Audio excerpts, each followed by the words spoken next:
ஏறுமயில் ஏறி விளையாடு முகம் ஒன்றே, ஈசருடன் ஞான மொழி பேசும் முகம் ஒன்றே, கூறுமடியார்கள் வினை தீர்க்கும் முகம் ஒன்றே, குன்றுருவ வேல் வாங்கி நின்ற முகம் ஒன்றே, மாறுபடு சூரரை வதைத்த முகம் ஒன்றே, வள்ளியை மனம் புணர வந்த முகம் ஒன்றே, ஆறுமுகமான பொருள் நீ அருளல் வேண்டும், ஆதியருணாசலம் அமர்ந்த பெருமாளே, ஆதியருணாச்சலம் அமர்ந்த பெருமாளே.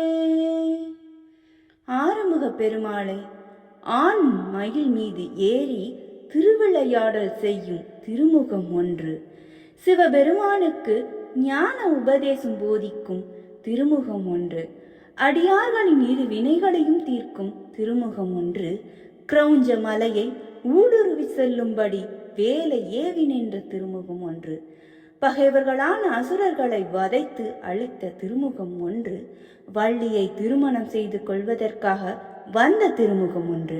நீ 6 திருமுகங்களை கொண்டதன் ரகசிய பொருளை இன்னதென எனக்கு அருள் புரிய வேண்டும்.